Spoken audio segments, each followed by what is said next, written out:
Sinibulisa emakhaya njengamanje sisemdletsheni la kukhona umcimbi wamthandeni khona umthandeni SK Summer Experience njengamanje siphethe ubaba la ongaphansi kwezomthetho uku-CPF la emkhanya kude ubaba uzozichaza nje ukuthi ubani bese sazisa naye ukuthi ke iphathi abayidlalayo njengamanje njengezokuphepha eyiphi le emdletsheni sawubona singabulisa baba. Yebo sawubona baba. Yebo baba usichazelile ukuthi ungaphansi kwezophiko lezomthetho ubaba njengoba ekhona le emdletsheni eyiphi ingxenye abazoyidlala njenge CPF mhlawumbe ukwazisa nje umphakathi. Baba inhloso yethu enkulu njengomzimba obhekela ukuphepha komphakathi isifunda sonke sasemkhanya kude uqinisekisa ukuthi la khona abantu behlangene khona sicelele sibambisene namaphoyisa nezinhlaka zonke ezinye kwaba amaphoyisa SAPS ukuba abakwa traffic nama securities mangahle ukuthi iswe zikhona izinkampani zama security siqinisekisa nje ukuthi wonke umuntu uphephile konke okusuke kuzokwenzeka. Yes. Okay siyabonga kakhulu. Into esibonile la ngempela ama security maningi amamashala khona ukuhamba nje ngale ngemva kwe stage uyabona ukuthi igcwele nangapha la sihamba khona njengamanje kukhona amaveni amaphoyisa kukhona nezinye imoto nje ubona ukuthi ezokuphepha ukuthatha mhlambe nje usibeke kube i-challenge kangakanani noma kube nengqinamba engakanani mhlawumbe ukufika la ngabe kuyinto inhlaka zonke ezikwazi ukuthi sibambisane ikwazi ukuthi uphumelele phambili.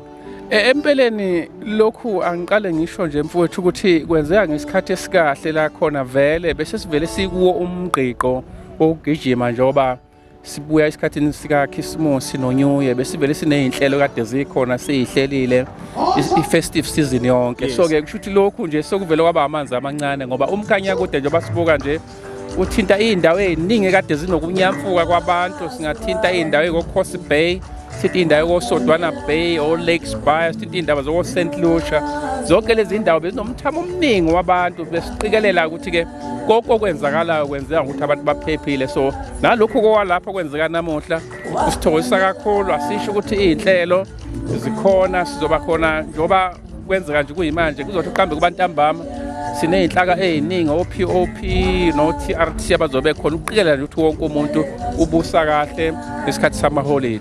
Yes. Sizwa kahle baba. Ukhona nje umcimbi wawusaba khona obusanda kuba khona edolobheni la kaNongoma. Sibonile nakhona ukuthi yonke into ihambe kahle akubanga khona ingqinamba ezibe khona. Mhlambe nje ngokuchaza nje mhlambe ukha phezulu.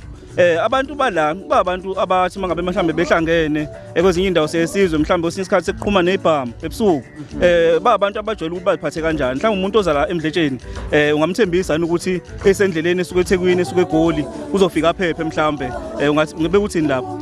No engaqinisekisa kakhulu umsakazi i-experience yethu njengomkhanya kude sibambisana no SAPS o BMA o SANDF o traffic sibonile inkinga ukuthi into edala ukuthi abantu bangayiphathi kahle too often ukuba ukuvumela uphuzo olunamandla endaweni labantu behlangene khona. Uma sike sayibamba lapho umsakazi I can promise you senze kahle umkhanya kude wonke kulesikhathi se-festive na last year we did the same ngokuthi siqinisa kakhulu ekuthaneni abantu abangangeni kakhulu nophuzo oshisayo ngoba kuthi ngenkathi abantu sebethokozile sekumnandi bese bayaqala bese bayaphunyuka ngendlela yokuziphatha. Ngicabanga ukuthi imfihlo yethu enkulu kuumkhanya kude ngaphansi koholo lukaMkhuzi wamaphoyisa kulesifunda ubaba uBrigadier uThango nohlaka lolwengeluholwayo lesigungu sokuphepha komphakathi sibambene ngezandla ukuqikelela ukuthi la kunomcimbi khona la kunokuphithizela khona sinciphise izinga lotshwala ngaphakathi. Ake nje senizwele emphakathi njengamanje asithembisa ubaba ukuthi akekho umuntu ozoba nenkinga la emdletsheni sikhona ke sizothatha kuze kuse kusasa ekseni futhi sonazisa mawukuthi khona ingqindaba eziba khona kuze noma wonke umuntu ozayo kungaba itraffic kungaba mhlambe izinkinga eziba khona emgaqweni noma ingozi bakhona abantu abazosazisa sikwazi ukuthi sinithumelele ama message kuze nazi ukuthi niyaphepha nizofika la niphinde futhi nihlale kahle senifikile. Siyabonga kakhulu Sinyana Productions ungangena nje lapha ku YouTube page nethu Facebook na TikTok usilandele sibonge kakhulu baba. Sithokoza kakhulu mfowethu asibatshele labalali emakhaya ukuthi lo mcimbi nje ubusiseke kakhulu ngoba endleleni nje kuyimanje silindele ukuba kufike lo owundunankulu wesifundazwe sakithi kwaZulu Natal ubaba umhlonishwa uThamsanqa Ntuli simlindele futhi nomphathiswa kwezomciko kanye namasiko ubaba umuntu omhle Khawula nabanye nje izitatanyisi sizobe zikhona so ke abaseduze singathi bafowethu asiyisekele lento into yethu iphakamisa thina njengomkhanya kude iphakamisa insizwa yendawo sithobeka kakhulu umsakazi. Siyabonga kakhulu baba. Sibonga.